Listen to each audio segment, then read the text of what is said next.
საღამო მშვიდობისა ძვირფასო ტელემაყურებლებო. მე გახლავართ ანა მესხი და მოგესალმებით ტელეკომპანია ქართული ტევეს ეთერიდან. დღეს პარასკევია 18 ივლისი საღამოს 9 საათი და ჩვენ ვაგრძელებთ ჩემი საავტორო პროგრამის გადაცემას.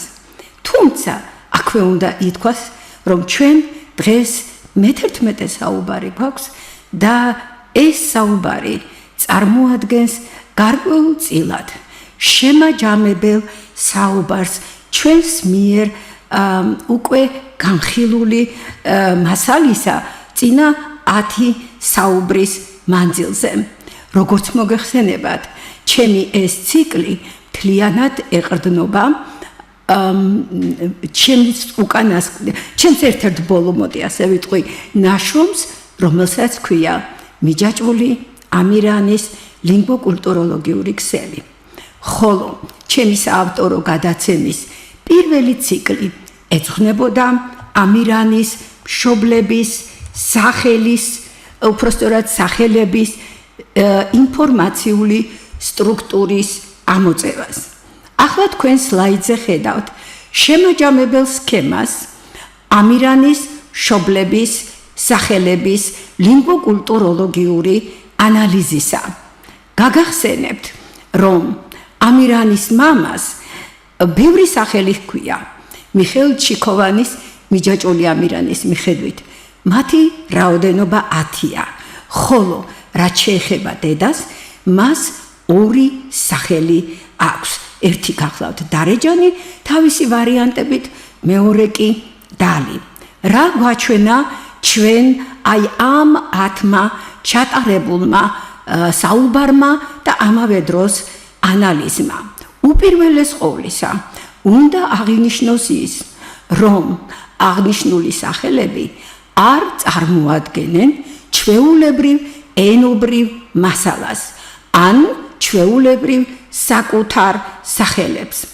საკუთარი სახელები მოგეხსენებათ იდენტიფიკაციის ფუნქციით ხასიათდებიან, ხოლო ამირანის მშობლების სახელები კი არა მხოლოდ იდენტიფიკაციის ფუნქციას ასრულებენ, არამედ აგრეთვე უზარმაზარ გასაიდუმლოებულ სისტემებს ამოწევენ წინ.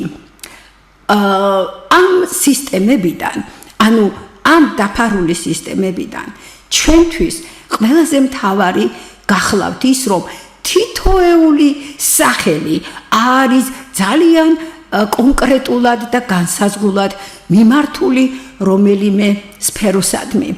გავიხსენოთ სულკალმახი, რომლის სახელმაც ჩვენ შუმერული ცივილიზაციის საწყისებთან მიგვიყვანა.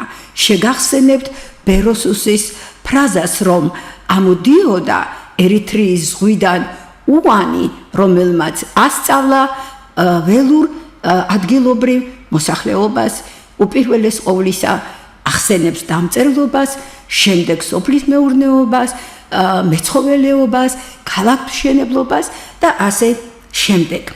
ამიტომ ჩვენ შეგვიძლია თავისუფლად ვთქვათ, რომ ყველა ეს სახელი ამირანის მშობლებისა გახლავთ სპეციალურად, ანუ ხელოვნურად შექმნილი სახელები.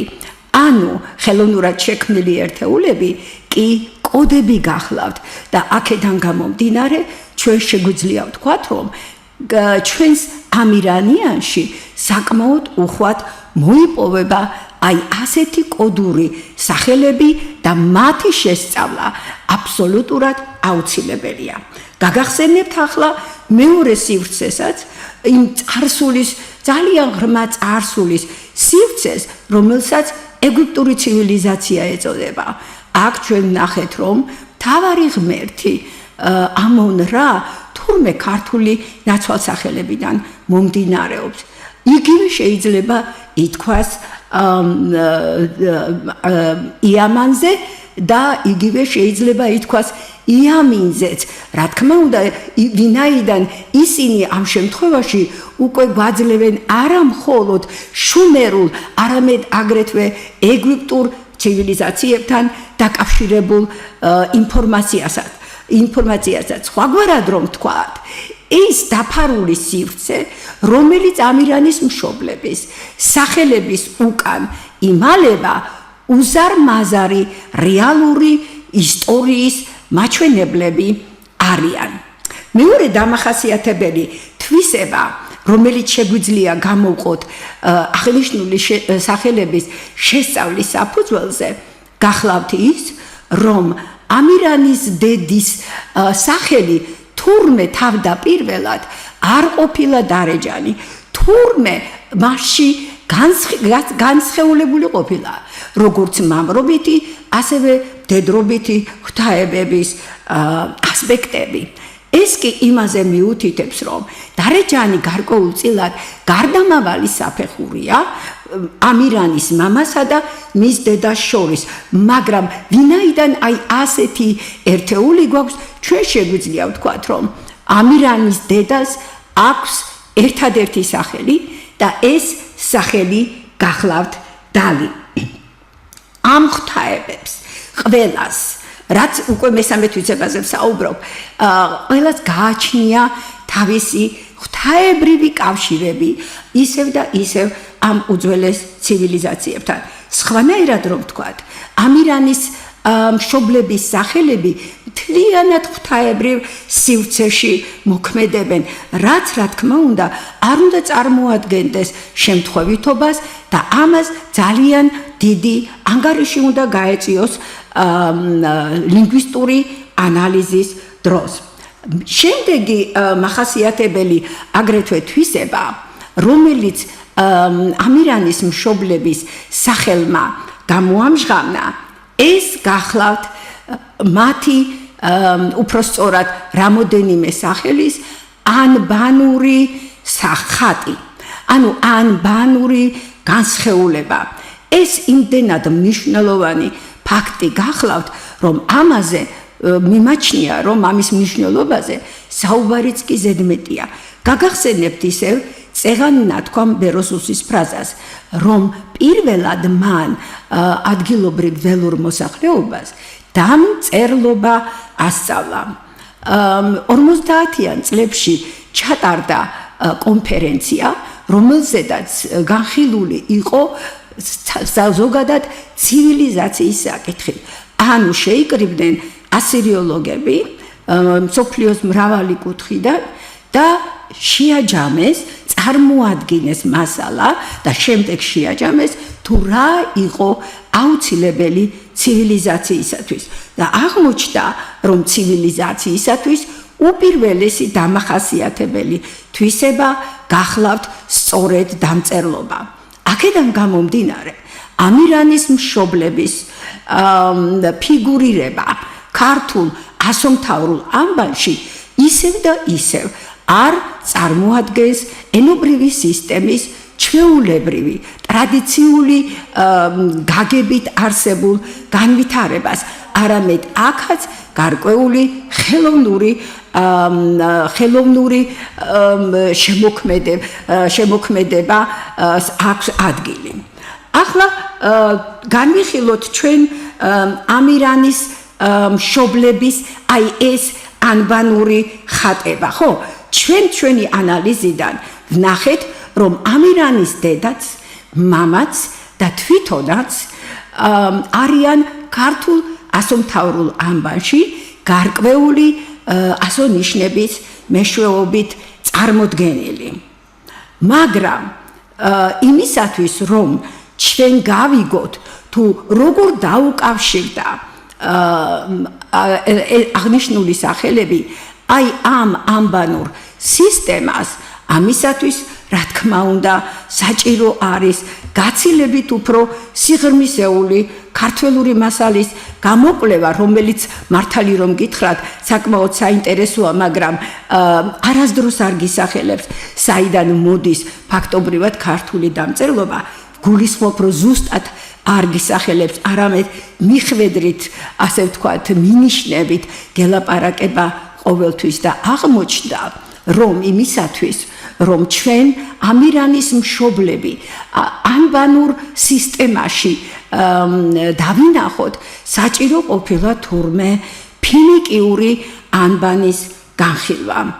მოგახსენებთ, რომ ფინიკიური ანბანი ეს გახლავთ პალეოგრაფებისათვის ერთ-ერთი ყველაზე ძნელად განსახილველი საკითხი და მისთვის ჯერ პასუხი თუ შეიძლება ასე ითქვას, არავის არ მოუძებნია, არც ანბანთ რიგისა, არც აკროფონიული ასპექტისა, არც მათი რიცხობრივი ღირებულებისა და ასე შემდეგ.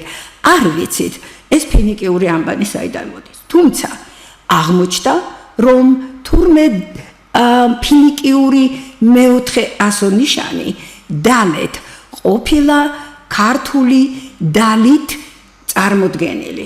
ანუ მოქმედებითი გვარი ამ შემთხვევაში დალით ხო, დალის მეშვეობით გვიჩვენებს, რომ ეს ფინიკიური სისტემა, რა თქმა უნდა, უპირველეს ყოვლისა თვითონ დალეთი, მაგრამ დალეთის უკან მთელი ანბანური სისტემა დგას. ეს ანბანური სისტემა თურმე ქართველურიდან უნდა მოდიოდეს. გვაქვს თუ არა ამისი დამადასტურებელი ნიშნები? ჩვენ უკვე აღნიშნეთ, რომ ასეთი დამადასტურებელი ნიშნები გვაქვს და ამ შემთხვევაში ჩვენ უნდა ვიხემძღვანელოთ ანბანური ასონიშნების ანბანთრიგით და აი ამ ანბანთრიგით ფინიკიური დალეთი და ქართული ასომთავრული დონი მეოთხე ადგილზე სხედან, რაც იმას ნიშნავს, რომ ეს ორი ერთმანეთის ტოლია. აქედან გამომდინარე, გამოდის, რომ თუ დალეთი მოდის დალიდან, დონი, დალეთი და დალი ყოფილან ერთი და იგივე არსების სხვადასხვა იპოსტასები და ამ შემთხვევაში ჩვენ საუბარი გვაქვს დალის ანბანურ იპოსტასზე, რომელიც თურმე ორმხრივი ყოფილა. ერთი მხრივ გვაქვს ქართულ ასომთავრულ ანბანში, მეორე მხრივ კი ფინიკიურ ანბანში. გავიხსენოთ ახლა ჩვენ, რომ დალი ყოველთვის არის ხოლმე თავის შვილთან ერთად წარმოდგენილი და აქედან გამომდინარე საკითხი იმის შესახებ, ყვავს თუ არა ჩვენ ამირანი ანბანურ სისტემაში, რა თქმა უნდა დადებითია, მაგრამ ჩვენ ვღებულობთ დედასა და შვილს. როგორ უნდა მივიდეთ მამასთან? ანუ გვაქვს თუ არა მამის ასეთივე ანბანური ხატება? აქაც თურმე ფინიკიური ანბანის, კერძოდ კი მისი 21 ასონიშნის სიმის მეშვეობით მივდივართ, მაგრამ აი ეს დამოკიდებულება ფინიკიურ სიმსა და ქართულ ასომთავრულ მოდი ვიტყვი პირდაპირ ან შორის ისევ და ისევ გაშუალებული გახლავთ შუმერული მითოლოგიის საშუალებით.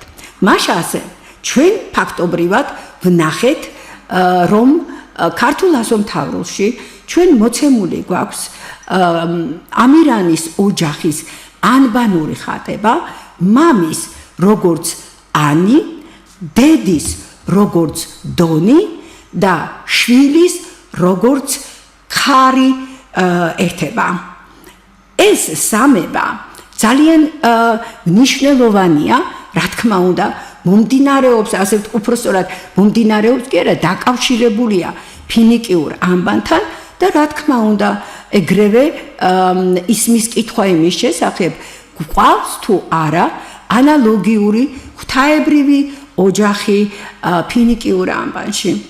აღმოჩნდა, რომ გვყავს, მაგრამ ეს ღვთაებრივი ოჯახიც ქართველური ამირანიანიდან არის აღებული, მაგრამ მათ შეცვლილი სახელები ჰქვიათ.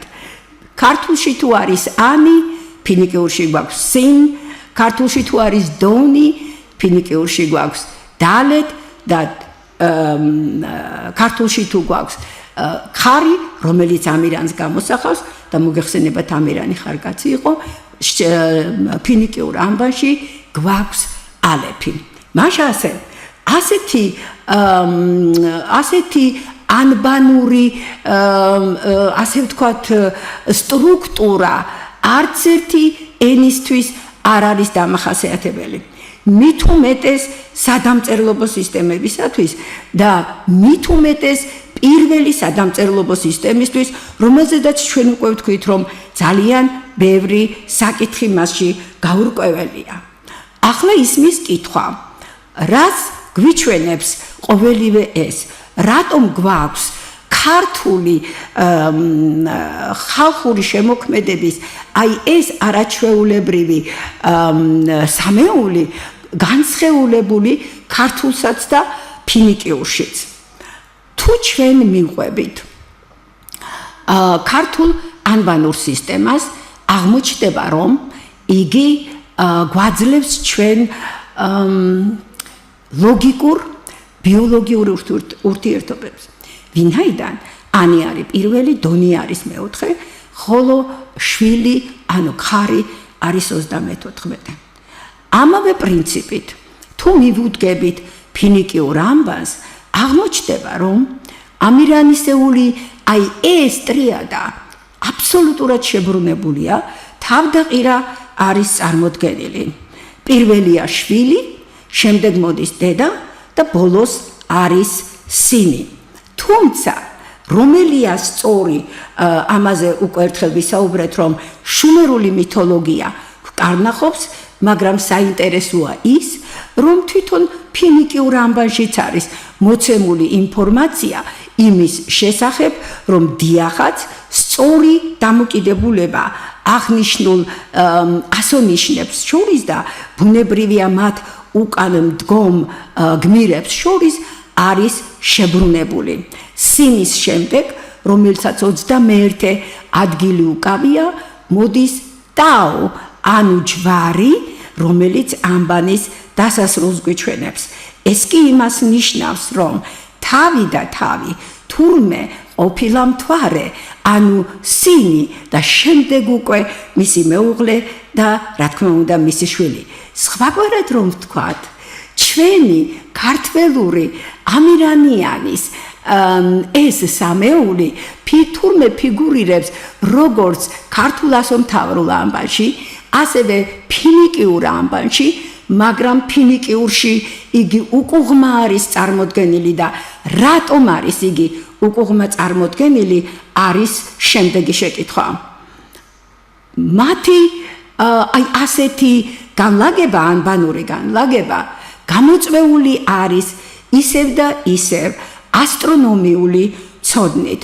მოგეხსენებათ, რომ დონი ეს გახლავთ მზე თავის ზაფხულის კულმინაციაში, ანუ ზესკნელური მზე გახლავთ. მაშინ როდესაც თუ მე ამოვაყირავებ, როგორც გრაფემას სხვათა შორის, ან და როგორც ინფორმაციულ სისტემას, აღმოჩნდება, რომ დალეთიც და მისი მთელი ოჯახიც განასახიერებს არა ზესკნელურ ღვთაებას, არამედ პირიქით ქვესკნელურ სიბნელის მკვდარი სულების სამყოფელს. რატომ უნდა გაეკეთებინათ ასე, თანაც ასეთი სიმეტრიული ფორმით, როგორ ან რა მიზნით მოხდა აი ამ ღვთაებრივი ოჯახის ასეთი დალაგება?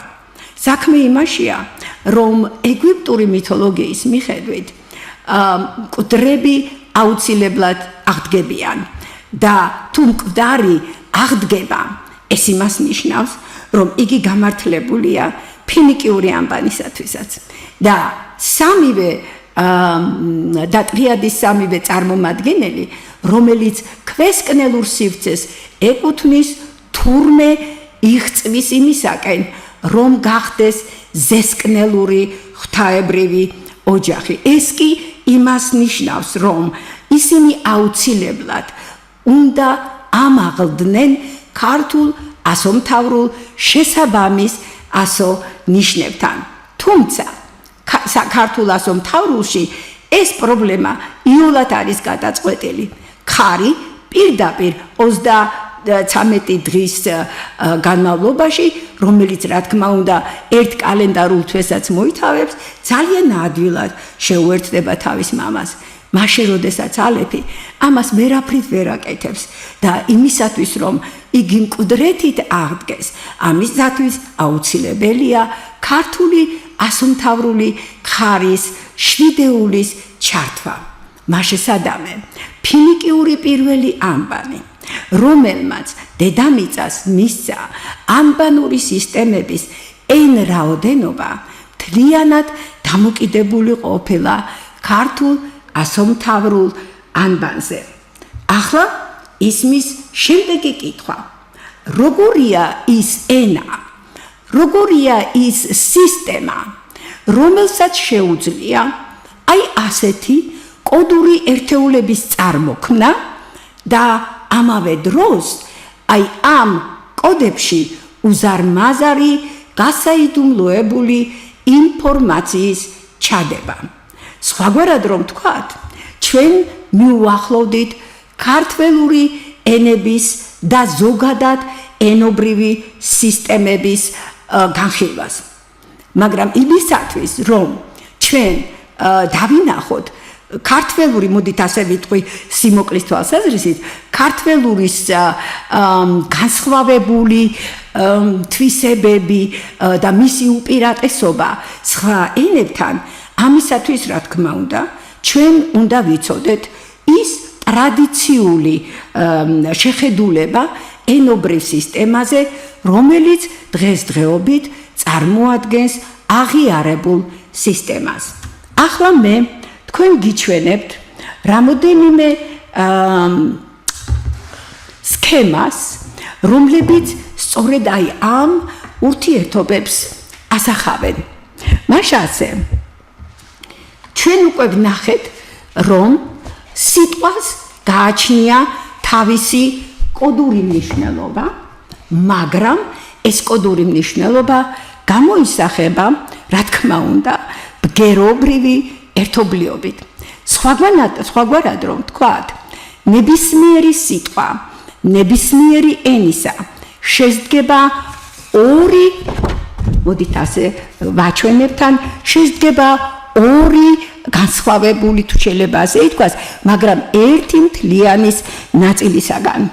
აი ეს ასფერო გახლავთ გამოხატვის სფერო, ანუ აი ეს ბგერითი სისტემა, სტრუქტურა სიტყვებისა და ასე შემდეგ. ხოლო და მოგეხსენებათ, რომ ამას სხვაგვარად კიდე ფონეტიკა, ფონოლოგია შეგვიძლია ვუწოდოთ, მაგრამ რაც შეეხება მეორე სფეროს, აი აქ ქვემოთ ეს უკვე არის შინაარსის სფერო, ანუ შინაარსის მხარე. აი ეს ყველასთვის დამახასიათებელი ბინარული სისტემა გახლავთ სიტყვისა. ახლა ვნახოთ თუ როგორი არის აღნიშნული ბინარული სისტემა, რა სტრუქტურას იძენს იმ ცვლილებების და იმ თვისებების გათვალისწინებით, რომლებზედაც ჩვენ უკვე ვისაუბრეთ.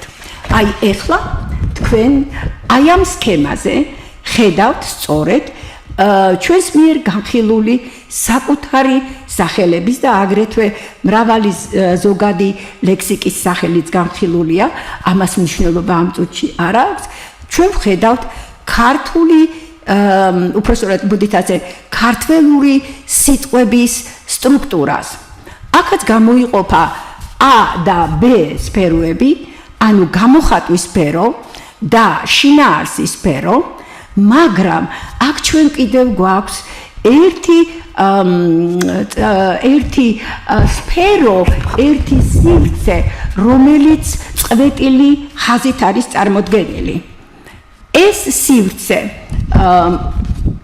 რომელიც აღნიშნულია C10, გახლავთ გარკვეულწილად ბუფერული ზონა. ეს ბუფერული ზონა სწორედ კოდური სისტემის ზონაა. როდესაც ადამიანები, ამ შემთხვევაში მკვლევრებს ვგულისხმობ, რა თქმა უნდა, აკეთებენ ანალიზს სიტყვებისა, ისინი სხვა პრინციპი თუ დგებიან, ამაზე ცოტა მოგვიანებით, მაგრამ როგორც კი ისინი მივლენ, აი ამ ბუფერულ ზონასთან იმ წუთშივე ჩდება პრობლემები, იმიტომ რომ კოდი არ ექვემდებარება ტრადიციულ ენათ მეცნიერულ ხერხებსა და საშუალებებს. მაშინ რა ხდება ამ დროს? უნდა მოგახსენოთ, რომ ძალიან მარტივი რამ. კვლევრები უბრალოდ უარყოფენ ამას. ეს ასე არ არის, ეს რაღაც სისულელია, მე ამას არ გავაკეთებ და ანებებენ ხოლმე თავს. მაგრამ თუ მოხდა ისე და ახლა მე თქვენ შემდეგ სქემას გაჩვენებ, თუ მოხდა ისე, რომ ვინმე მკვლევარმა აი ეს ბუფერული ზონა გადალახა, რაც ისრით არის ნაჩვენები, ამ შემთხვევაში იგი უკვე შედის იმ ინფორმაციულ სისტემაში, რომელი ინფორმაციული სისტემაც აღნიშნულ ერთეულში არის თავიდანვე ჩადებული. აი აქ წინააღმდეგობები მართალია ერთი ისრით არის ნაჩვენები, მაგრამ უნდა მოგახსენოთ, რომ მრავალფეროვანია. მეტიც კოდის ბუნება იმაში მდგომარეობს და იმიტომ იქმნება, რომ მასში შიფრირებული ინფორმაცია ვერ გახსნან მანამ, სანამ მას თავისივე შემდგენელი არ გახსნის, იმიტომ რომ შემდგენელს გააჩნია აღნიშნული კოდის გასაღები. დანარჩენებისთვის ეს ინფორმაცია უნდა იყოს დამალული და ამის გამო წინააღმდეგობები ძალიან მრავალფერია. შეიძლება ეს იყოს ბგერითი, შეიძლება მარცვლოვანი, შეიძლება იყოს სტრუქტურული, შეიძლება იყოს შინაარსობრივი და ასე შემდეგ. ანუ კვლავ ენის სივრცეში კი ვტრიალებთ, მაგრამ სამაგიეროდ ლოგიკურ კავშირებს უკვე მათ შორის ვერ ვხედავთ. ასეთი არის უკვე ქართული სახელების, ქართული სიტყვების ბუნება. რა ხდება, როგორ გამოიხატება ეს სიტყვები და როგორია იმ ენის სტრუქტურა, რომელიც ისევ და ისევ იძლევა იმის საშუალებას, რომ შექმნას კოდები, იძლევა იმის საშუალებას, რომ აღძრას მთელი რიგი წინააღმდეგობები და მხოლოდ ერთ შემთხვევაში, ასე ვთქვათ, გახსნას აღნიშნული კოდი. რა თქმა უნდა, ჩვენ ქართველურ ენების სტრუქტურასაც განვიხილავთ და რაც აი აქ ეხლა ამ სქემაზეა ნაჩვენები, ეს სტრუქტურა ეკუთვნის ყველა ენას ქართველურის ჩათვლით. თუმცა ქართველურს განსხვავებული ბუნებაც გააჩნია, რომელზედაც ჩვენ ცოტა მოგვიანებით შევჩერდებით. ახლა კი ვნახოთ, რას წარმოადგენს აი ეს სტანდარტული, თუ შეიძლება ასე ითქვას, ტრადიციული სტრუქტურა ყველანაირი ენისა. ენის სტრუქტურა შედგება, როგორც ხედავთ, სამი, ამ შემთხვევაში 4-ია წარმოდგენილი, გეტყვით რატომ შედგება, მოდი ვთქვათ, კარგი, 4 დონისაგან, ანუ 4 ფენისაგან. ეს გახლავთ პირველი ფონეტიკა, ფონოლოგია, ანუ ბგერითი დონე, მეორე გახლავთ მორფემული დონე, მესამე გახლავთ სინტაქსური დონე, მეოთხე კი ტექსტის დონე. მაგრამ ტექსტის დონე მიეკუთვნება მეტყველების სფეროს და ამიტომ იგი აი იმ სტრუქტურაში, შეიძლება ასე ითქვას, იმ სამდონიან სტრუქტურაში, რა თქმა უნდა, ვერ ჯდება, იმიტომ რომ ტექსტი ყოველთვის ვარირებს ერთიდან მეორეზე, შინაარსის მიხედვით და ასე შემდეგ. რა ახასიათებს აი ამ სტანდარტულ სისტემას?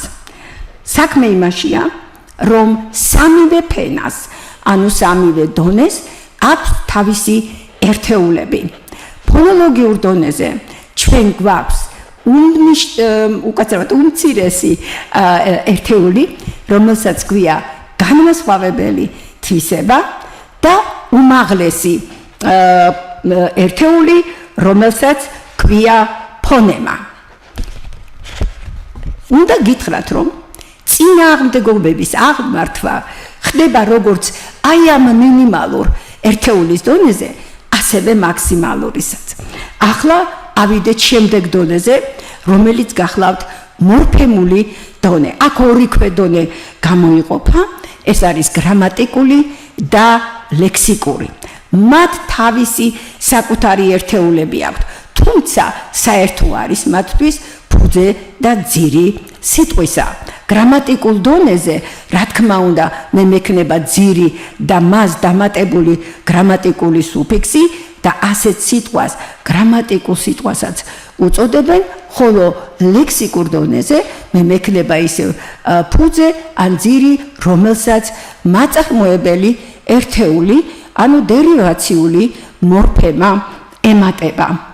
ისევ და ისევ აი ამ ყველა მორფემაზე ჩვენ შეგვიძლია გვქონდეს მთელი რიგი წინააღმდეგობები. ახლა ავიდეთ მესამეზე.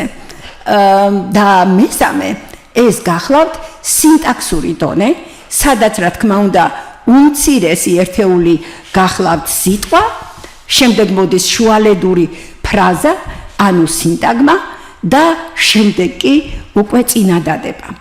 სამივე ერთეული საკმაოდ დიდი განხილვისა და ჯაბასის ერთეული გახლავთ, მაგრამ რა თქმა უნდა იქ არსებობს გარკვეული შეთანხმებული შეხედულებები, მაგრამ ჩვენ აი ამ მომენტში ეს ლინგვისტური, ასე ვთქვათ, წიაღსვლები არ გვაინტერესებს. ჩვენ გვაინტერესებს ენის სტრუქტურა, მხოლოდ იმ თვალსაზრისით, რომ აი ამ სინტაქსურ დონეზეც ხდება ხოლმე წინააღმდეგობების აღმართვა. ახლა წარმოიდგინეთ, რამდენი ერთეულია ენაში, რომელსაც პოტენციურად შეუძლია აღმართოს აი ეს წინააღმდეგობები, თუ კი ჩვენ კოდურ ერთეულებთან, კოდურ სიტყვებთან გვაქვს საქმე. ახლა შემდეგ სქემაზე მე თქვენ უკვე გიჩვენებთ აი ამ სტრუქტურისა და უпростоრად ენობრივი სტრუქტურის გამოხატვის პლანისა და შინაარსობრივი პლანის ურთიერთობას. რაზეც მე ახლა ვილაპარაკე, ეს სულ გამოხატვის პლანია, მაგრამ შინაარსობრივად მას განსხვავებული მნიშვნელობები აქვს. და აქ მაგალითად წრეებით აღნიშნულია ბგერითი წინააღმდეგობები, ოთხკუთხედით აღნიშნულია ფუძის ან ძირისეული წინააღმდეგობები, წითელი ჯვრით აღნიშნულია გრამატიკული წინააღმდეგობები, შემდეგ მწვანე წინააღმდეგობები ლექსიკურ დონეზე და შემდეგ უკვე ხედავთ, რომ რაღაც გარკვეულწილად ეს ერთეულები ლაგდება და თუ წარმოიდგინეთ ახლა, რომ თუ სამი დონიდან თქვენ წინააღმდეგობა შეხვდათ, თქვენ უკვე იგნევით, არ იცით, იმიტომ რომ ეს არ შეესაბამება იმ სტრუქტურას, რაც ადამიანმა ან კვლევარმა მთელი თავისი ცხოვრების მანძილზე ისწავლა და იკვლია კიდევაც. მაგრამ ახლა ვნახოთ, რა ემართება ბინარულ სტრუქტურას და როგორ შეიცვლება ჩვენს მიერ აი ახლა განხილული ენობრივი სქემა, როდესაც მასში ჩართული არის ქართველური ენები, რომლის პოტენციაშიც თავისთავად დევს უკვე კოდური სისტემა. აი ამ სქემაზე ჩვენ ვხედავთ, რომ ორივე სფერო, გამოხატვის პლანი, აი ეს ზედა ნაწილი და შინაარსობრივი პლანი გაყოფილი არის ვერტიკალური ხაზითაც. ეს იმას ნიშნავს, რომ შინაარსობრივი პლანი განსხვავდება ქართველური ენების სიტყვებისათვის დამახასიათებელი შინაარსისაგან, მნიშვნელობისაგან. აქ ჩვენ ვხედავთ, რომ ჩვენ გვაქვს ბუფერული ზონა და იმ შემთხვევაში, თუ ბუფერული ზონა ვერ გადაილახა, მაშინ ჩვენ ვრჩებით აი ამ სისტემაში, ზევით. და აქ არის ყველა ენის მონაცემები, ასე ვთქვათ, ფიქსირებული. მაგრამ როდესაც ჩვენ ვიცით, რომ ქართველურ ენებს ახასიათებთ ხელოვნურად შექმნილი კოდური სისტემები თავისი მნიშვნელობებით, ეს იმას ნიშნავს, რომ აი ეს წინააღმდეგობები, რომლებიც მე მხვდება გამოხატვის პლანში, სხვათა შორის შინაარსის პლანშიც, მაგრამ უფრო ზევით საქმე იმაშია, რომ ამ წინააღმდეგობების გადალახვის შემდეგ მე უკვე ჩავდივარ იმ ეზოთერულ სივრცეში, რომელი ეზოთერული სივრცეც თავიდანვე შექმნეს აღნიშნული სიტყვების ავტორებმა. მას ასე ეს საკმაოდ სერიოზული და მნიშვნელოვანი განსხვავება გახლავთ ქართველურ ენებსა და სხვა ენებს შორის, იმიტომ რომ ჩემი კვლევის მანძილზე მე მაგალითად ბუფერული ზონა ვერცერთ ენაში ვერ აღმოვაჩინე. იგი მხოლოდ და მხოლოდ ქართველურ ენებისთვის არის დამახასიათებელი. ახლა რაც მე ვილაპარაკე, ყველაფერი ეს კონკრეტულ მაგალითზე გამოვხატოთ. ამ სქემაზე წარმოდგენილი არის ინგლისური სიტყვა God, ღმერთი, რომელიც აი აქ ზევით გამოხატვის პლანში, როგორც ხედავთ, მოცემული არის როგორც გერმანიკული ენების ოჯახისათვის დამახასიათებელი ფორმები. აქ გვაქვს ძველი ინგლისური, აქ გვაქვს შვედური, გოთური და ასე შემდეგ. და ფორმებიც არის განსხვავებული. შეიძლება იყოს good, შეიძლება იყოს good, შეიძლება იყოს god, შეიძლება იყოს goth და ასე შემდეგ. ერთ-ერთი მათგანი კიდევ მაგალითად godas შეიძლება და ასე შემდეგ. ანუ ეს ვარიანტები, რომლებიც გამოხატვის პლანში არის მოცემული, თავისთავად გეუბნება, რომ ზოგადი კავშირები აღნიშნულ სიტყვებს შორის, რა თქმა უნდა, არსებობს. ეს არის როგორც ბგერით დონეზე, ანუ გამოხატვის პლანში, ასევე მისი შინაარსის თვალსაზრისით, რომელიც ღმერთს ნიშნავს. რა ხდება ამ წუთში ქართველურ ენებთან დაკავშირებით? ჩემი გამოკვლევის მიხედვით, ეს გერმანიკული სიტყვა God და თანამედროვე გერმანულში გახლავთ God, ორი ტ იწერება, არის განსხვავებული. ქართველური კარნახობს მე რომ აი ის რეკონსტრუირებული ფორმა, რომელიც აქ არ ფიგურირებს, ეს არის გუდამ. ეს კი იმას ნიშნავს, რომ მე პირდაპირ ქართული სიტყვა გუდამ, ანუ ერგატიული ფორმა სიტყვისა გუდა მაქვს მოცემული. მაგრამ ეს მხოლოდ და მხოლოდ გამოხატვის პლანშია ერთნაირი, ხო? მაგრამ შინაარსობრივად ჩვენთან ტყავის ტომარას ნიშნავს. იქ კი ღმერთს. რა თქმა უნდა, ასეთი წინააღმდეგობა რომ წარმოიშვება, მკვლევარი ანებებს აი ამ სიტყვების გამოკვლევას თავს და შემდეგ განაცხადებს, რომ არა ქართველური და მაგალითად გერმანიკული ან კიდევ სხვა ენები ერთმანეთთან დაკავშირებული არ არის.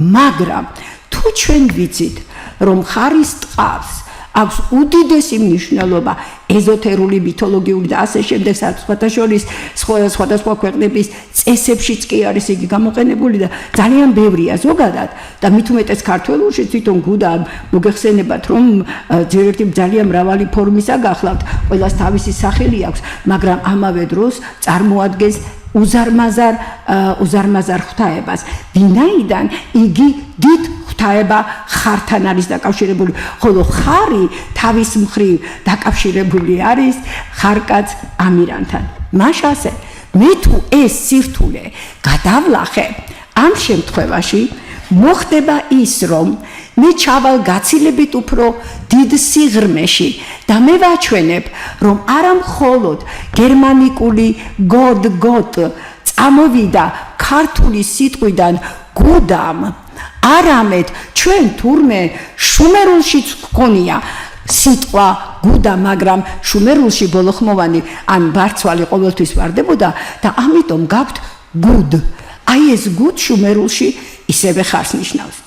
თუმე გავაგრძელებ კვლევას და ვნახავ რომ გუდ ანუ ხარი იგივეა რაც შუმერულშივე დეხარ, რაც ნიშნავს ღვთაებრივ ხარს, ეს უკვე ნიშნავს იმას, რომ მე უშუალოდ სიტყვა ხარიც კი მქონია შუმერულ ლექსიკაში. და მე თუ ამ ორს გავაიგივებ, რა თქმა უნდა, შევაერთებ და წინააღმდეგობას გადავლახავ, მე უკვე მეშლება ეგვიპტის სივრცე, ეგვიპტური ცივილიზაციის სივრცე, სადაც იგივე დეხარ, ანუ ქართული ხარ სიტყვიდან მომდინარეობს ერთ-ერთი უდიდესი ეგვიპტური ღმერთის ხორუსის სახელი, რაც ჩემს ერთ-ერთ ნაშრომში გახლავთ გამოკვლეული. მაშასე მივიღეთ ჩვენ რომ ქართველური ენები თურმე ყოფილა განსხვავებული. და ეს ჩვენი შეჯამებაც, რაც ჩვენ დღეს გავაკეთეთ, ხო, ჩვენი 10 საუბრისა და დავამატეთ კიდევ განზოგადებული ენობრივი სისტემების შესახებ არსებული ინფორმაცია, ჩვენ ისევ შეგვიძლია შევაჯამოთ, გამოვიტანოთ გარკვეული დასკვნები. ეხლა მე ამ დასკვნებს წაგიკითხავთ, რომ უბრალოდ შეცდომა არ მომივიდეს და ვფიქრობ, რომ ფრიად საინტერესო გახლავთ. მაშასე პირველი ქართველური ენები სხვა ენებისგან განსხვავებით მარტივი ბინარული, ანუ ორმხრივი სისტემა არ გახლავთ. ერთი მხრივ იგი ჩვეულებრივი ენაა, რომელიც გარეგნულად არაფრით განსხვავდება სხვა ენებისგან. სწორედ ამან განაპირობა ქართული ენობრივი მასალის შესწავლის მხოლოდ მისი ხილული ასპექტის კვლევა, რასაც დღესდღეობით მეცნიერები აკეთებენ. მეორე, ჩვეულებრივი ენობრივი სტრუქტურის გარდა ქართველურ ენებს გააჩნია გასაიდუმლოებული, ანუ კოდური სფერო, რომელიც მრავალი წინააღმდეგობებით არის დაცული. წინააღმდეგობების გადალახვისას კი შევდივართ უზარმაზარ, დაშიფრულ, ეზოთერულ და გასაიდუმლოებულ სისტემაში. ბუნებრივია, დაუწერელი ინფორმაცია არის სწორედ ის ინფორმაცია, რომელიც რეალურ სისტემას, უпростоრად რეალურ ისტორიას შეესაბამება. აქედან გამომდინარე, ჩვენ ვღებულობთ, რომ ქართველური ენების აი ამ კოდურ სივრცეში თურმე გასაიდუმლოებული ყოფილა, რაღა თქმა უნდა, ქართველი ერის დაუწერელი ისტორია. ის თუ რა შემოქმედებით მოღვაწეობას ეწეოდა იგი უშორეს წარსულში. და მესამე, ამირანის მშობლების სახელით კოდური ბუნება, როგორც ჩემს სხვა ნაშრომებშიც არის განხილული, ერთადერთ რამეზე მიუთითებს. ქართველური ენების სისტემა დაფარული, შიფრირებული კოდური ფენომენია. აქ უკვე სიტყვაზე აღარ ვლაპარაკობთ, ხო? იმიტომ რომ კოდური სიტყვები გვაძლევენ იმის უფლებას, რომ ვილაპარაკოთ ენობრივი სისტემის კოდურ ბუნებაზე. რაც მის დამოუკიდებელ, ანუ ქართველური ენების დამოუკიდებელ თავისთავად და თვით კმარ ბუნებაზე მიუთითებს. აი ეს ყველაფერი გახლავთ, ეს თუ რა დასკვნების გამოტანა შეგვიძლია, რა მასალაზე დაყრდნობით შეგვიძლია ჩვენ აი ასეთი შედეგების მიღება, ასეთი დასკვნების დადება იმისათვის, რომ ეხლა აი ასეთი სქემატური წარმოდგენის შედეგად უფრო ნათელია თუ როგორ მოქმედებენ სიტყვები, თუ როგორ მოქმედებს მთლიანად ქართველური ენობრივი სისტემა. მე ამით ვამთავრებ ქართული ცივილიზაციის პროგრამის თუ შეიძლება ასე ითქვას პირველ ციკლს, რომელიც ამირანის მშობლების სახელებს ეკუთვნოდა. ჩვენ შევხვდებით ცოტა უფრო გვიან, ალბათ ერთი თვე-თვენახევრის შემდეგ უკვე სრულიად განსხვავებული ციკლის მეშვეობით. მანამდე გისურვებთ წარმატებებს, ჯანმრთელობას და გემშვიდობებით ჩვენს მომავალ შეხვედრამდე.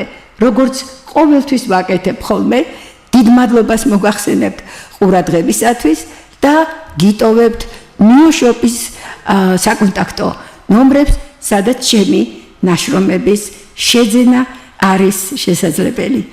კარგად ბრძანდებოდეთ.